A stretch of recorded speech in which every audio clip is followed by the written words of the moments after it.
Hello guys! So today, gagawa tayo ng birthday cake kasi birthday ko. Happy birthday to me. So ito yung ingredients natin. Pinaghiwalay ko na yung egg yolk at egg whites. And ito gagawa tayo ng merang. Sa merang, mayroon tayong sugar.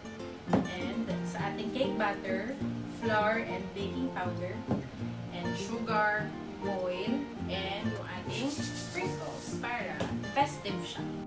So, gagawin na natin yung merang. Dahan-dahan muna kasi baka mag-splash.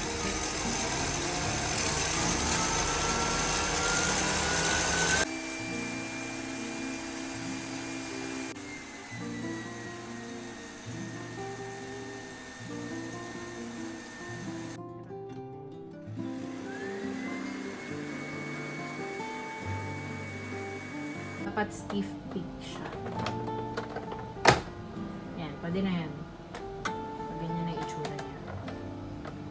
So, tapos na yung ating merang. Gagawin ko na yung cake batter. So, wet ingredients muna. So, yung ating egg yolk, lalagyan ko siya ng oil.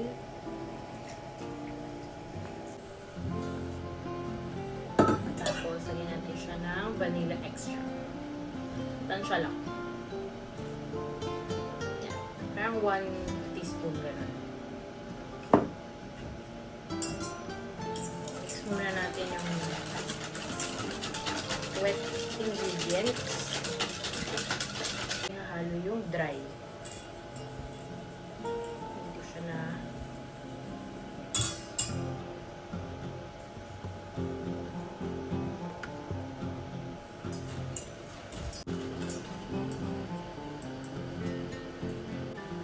natin siyang i-overmix. Pag nawala na yung flour, pwede na yon para hindi mag-form yung gluten.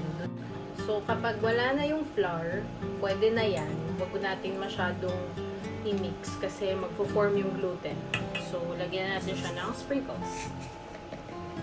So, mga 1/4 cup ng ating sprinkles.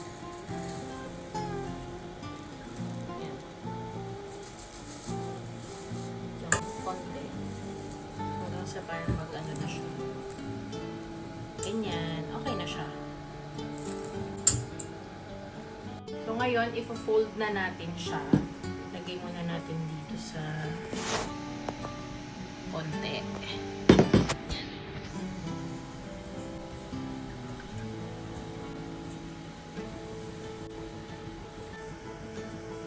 So, pag mix mo na yung konting merang, pwede mo na siya ilipat dito sa malaki. Tapos, dyan na natin siya i-fold.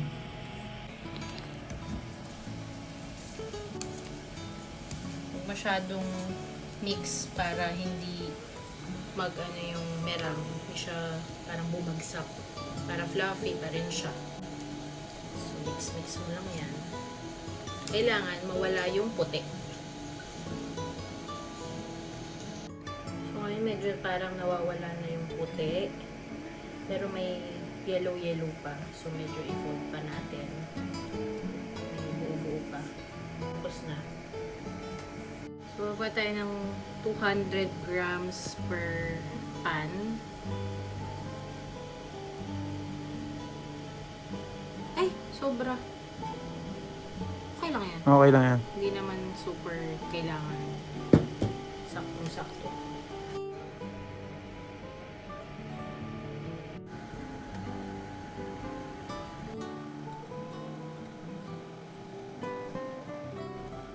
Lagyan pa natin ng sprinkles yung top para mas mukha siyang festive.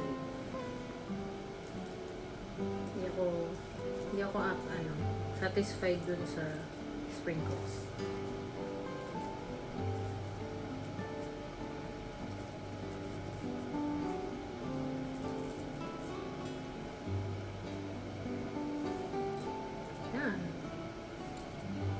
Ngayon, isasalang na natin siya sa ating oven. Mga 1 hour.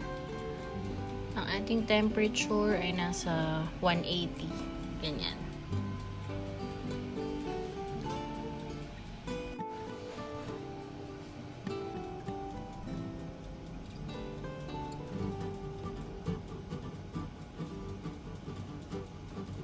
Basta